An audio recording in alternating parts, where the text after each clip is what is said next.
Heavy is the head that has to manage all of this. Hey everyone, welcome back to my channel. We're now incentivized to buy what we already buy. Fumbling through college had me building. I also got some done on the other side. And that was right around, I would say, May, maybe, right before renewing the lease for this property. Welcome to the channel, Martha. Thank you for having me here. Oh, I was going to say, I am getting up there in age, I'll tell you what. Bills paid by other people, life was never this good. I had to step back, knowing that it's... Hey everyone, welcome back to the channel. So today we're going to talk life lessons. A lot of the times in society, we are penalized for having an opinion. We're told to not speak our truths. We're told to not speak on certain situations. You know, politics, religion, marriage, everything that happens within your home. Why are we told to not speak on these? It's because it's triggering conversations.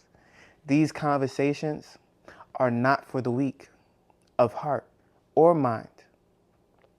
And you understand that over time, people who seek knowledge will definitely start to understand that there is more value in listening to others and understanding their perspective than simply trying to shoot them down as if they don't know what they're talking about. You see, over time, I've grown to simply study others because I've taken from the quotes of the wise themselves and I started to apply that into my own life. And you see, one quote was that a smart man learns from his mistakes, but a wise man learns from the mistakes of others. You see, there are plenty of quotes that you can use within history and within life, such as history repeats itself, right? So if you don't learn from the mistakes of others, you'll repeat those same mistakes yourself. It is not uncommon for someone to crash a car. Why do you think that we have driver's licenses and different driving tests before you start to operate a vehicle? It's to ensure that you are less likely of creating that same situation and having the same mistakes that others have done in the past. There's a reason why there are traffic lights. There's a reason why there are stop signs. And I am a firm believer that if the majority of people within this world actually came together and had conversations based on religion, based on marriage, based on, politics, there would be a much more unified nation, a much stronger nation, not necessarily with a singular belief, but with a more firm belief and understanding of the world as it is today. All right. You see, a lot of the times we talk about certain situations and it can be the most tough thing to talk about, but I think it is absolutely necessary to address certain topics. And one is marriage. You see, over time, marriage has definitely become a celebratory event rather than what it was once intended to be. And, at the very beginning, marriage was simply grabbing your significant other, praying to God, and establishing a union. Now, I said God, but you can say whatever name suits you. And, at the end of the day, it's a higher power. And the reason why I personally believe in a higher power, because I don't believe human beings could exist without a higher power. What came first, the chicken or the egg? Obviously the egg. But how did the human come to be, right? How did the human come to be? How did the very first human come to be? When I think of that, I attribute that to a higher power because my own mental capacity and understanding does not allow me to make room for anything else. And so when you think about how the first human came into existence, what do you attribute that to? And this is where conversation begins. When you start to establish, okay, because that makes sense, therefore this must or may be true. We establish that there is a higher power, and whatever you call it, it still remains the same. That there is a higher power. Now that I've gotten that out of the way, you can agree to disagree. That is perfectly fine. We're going to talk about the state of marriage itself.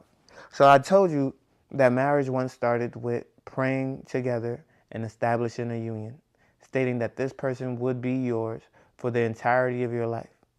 A lot of the times in traditional homes, when you took a woman out of their parents' home, or if you impregnated them, it was your responsibility then to cater to that woman. Because without that man, the woman would not be able to sustain themselves. The family would not be able to take care of that new life being brought into the world. And so there was a responsibility in order to establish roles within the household, keep families together, and people endured. Not only did they endure tough times, but they also thrived in good times as well, right? But when you have multiple personalities, when you have two people, there are always going to be certain levels of conflict, certain disagreements. And when people cannot communicate those disagreements properly or communicate whatsoever, we get to a standstill in which people feel as though they are selfishly going to do their own thing. Now, the biggest issue of it all is that we've allowed the governments and the states to get involved, right? Because we went from marriage being a union and a prayer to then going to the church or whatever religious sector that you believe in and saying we must celebrate this with our loved ones. And then it became a wedding celebration in which we celebrate this with all of those that care about us to some degree or even don't care about us. Let's make it a spectacle. Let's make it a grand gesture. And then the government said, you know what? Let me get involved. Let me get a piece of this income that is now sweeping the nation, that everyone is now taking root in. In order to establish yourselves as one, you must now sign this piece of paper that you are absolutely one. And because of that, you have now given the government access to your financial assets and how it should be divvied up amongst each other. And now lawyers can also get a piece of that action, and that trickles down in other businesses and other sectors of the world. When did love become a business? You see, and I do not blame man or woman for this. I absolutely just blame business, because anything that makes money, people will want to put their hands in it. I absolutely believe that.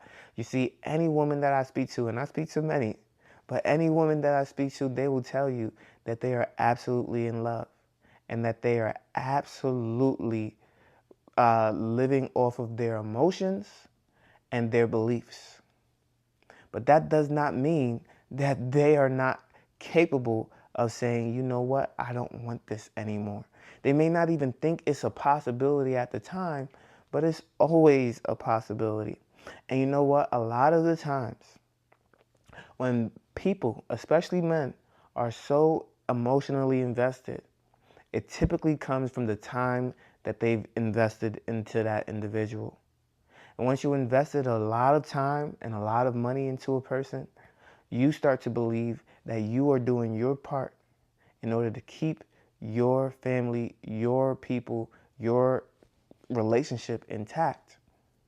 And then to see it crumble over petty arguments and disagreements, that is what will truly wake someone up.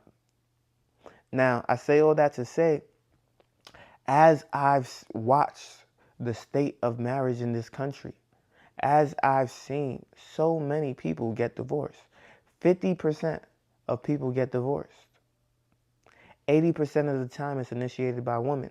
And I can absolutely tell you it's because men don't want to lose half of what they worked for, because women date up, they don't date down, right? And so a lot of the times when it comes to the financial gain, it's going to be on the side of the woman gaining versus the man gaining. So men don't have an incentive to leave due to financial prosperity. And then they also don't have an incentive to leave because they also understand that traditional values deem women to be the nurturers. And so therefore they will continue to nurture the children. They automatically, if they're not under some type of medication or have ever been arrested, they're automatically going to be granted the children. And then a man is going to be seen as the provider, and financially they'll most likely be seen as the provider, and therefore they're going to be the ones providing although they're not able to be in the same home as the child. Now, obviously, as a man, you might say, because I am providing financially, I should also have the children because I am contributing to the lifestyle in which they live. Why should I contribute to 2 households when I can contribute to 1 and make it that much greater? That is a valid point. However, that is not how the society works. What the court system wants is for both households to be equal so that when the children are at either household, they have the same quality of life. And I completely understand that. I absolutely understand that. And so, you know, when men don't care about a woman's occupation or if they work whatsoever, because I certainly don't, that can have an adverse effect to where not only are you liable for child support, but you're also liable for half of whatever you worked for. Now, you can say a prenup this and a prenup that, but people are absolutely fighting those too now. Lawyers are learning over time to fight those prenups, to fight all forms of prenups as well. Because let's face it, a prenup is an agreement that states, because I have so much more in excess than you, in order to marry you, this is the requirement in order to get into a marriage. A lot of the times, those are still going to be accepted because you have established that there is a requirement for marriage from you based on the fact that you are in a much higher financial position. However, a postnup is not as effective. And the reason for that is because you agreed to marriage on an equal playing field, and now you're trying to make it less equal. And yes, the judge will see it as equal regardless of who makes more money, because you did not require this standard prior to marriage. And so postnups are absolutely not as effective. And so please do keep that in mind. Now, a lot of people might say, well, I'm going to let my emotions lead me. I'm going to go ahead and get married. And I would say if you're both in the same financial position, that is a great thing to do. However, I've seen people who were in the same financial position, and then over time, their income increased drastically. Maybe they inherited wealth from the death of their grandparents or their father or mother. And now that inherited wealth is a marital asset. I've also seen people who worked for big name companies and started to make multiple 6 figures. I'm talking $200,000 a year. All that blood, sweat, and tears over 5, 6, 7 years, where you're working 6, 7 days a week, is now a marital asset. You weren't making that type of money before, but you are now. And it is all marital assets. And although some of these individuals are still married, they tell me that they would never have done that had they known what their future would have looked like.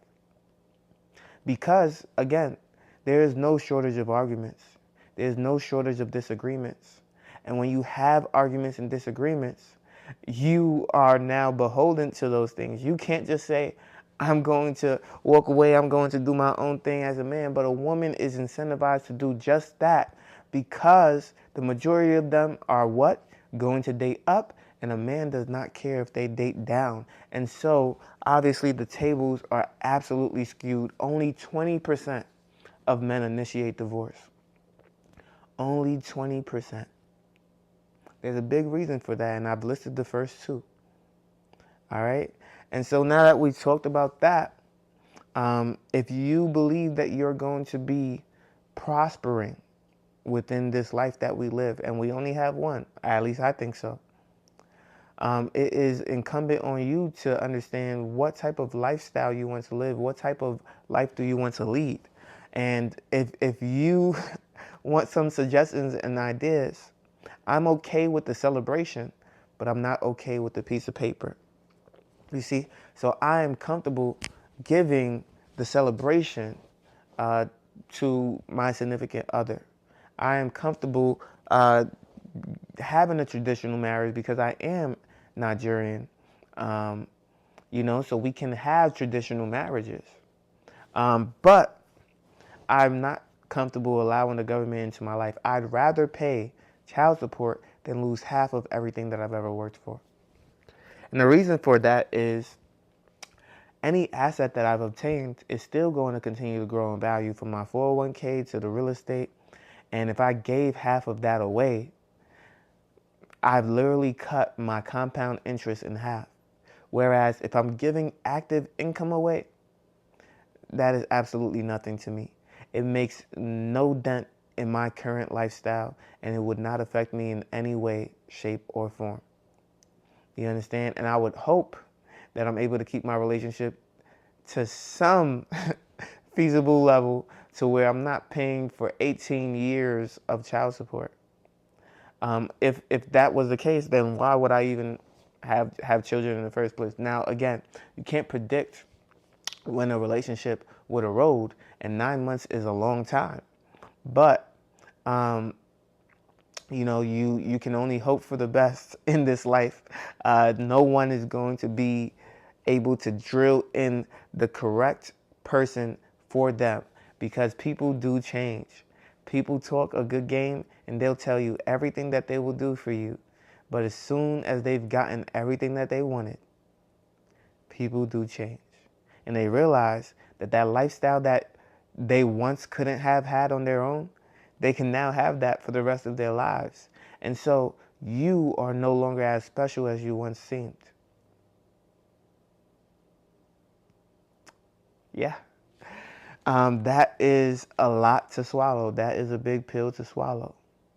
And so men work so hard in order to get everything that they believe will make a woman happy, just to find out that they would be happy with so much less. And women, women are women. I'm not a woman, so I can't really speak to them. But ladies, if you're watching, let me know in the comment section, how do you feel? How do you feel about marriage? How do you feel about relationships in general? Now, I am not opposed to other people getting married. I want to make that very clear. But I myself will not get married. So I just want to make that very clear as well. If you are a huge component for marriage, even in today's society, well, good luck to you. I have no bone in the fight. I know what my life will look like, and I do not know what yours will look like. And so you are in control of your own destiny and your own future, and you're in control of you. Most importantly, you cannot control the other person as much as you may think you can. And so if you like this video, make sure you leave a like, comment, and subscribe to the channel. You know I post every single day at 8 a.m. daily on YouTube, Rumble, and Spotify for podcasters. And I can't wait to see you on the next one. Peace.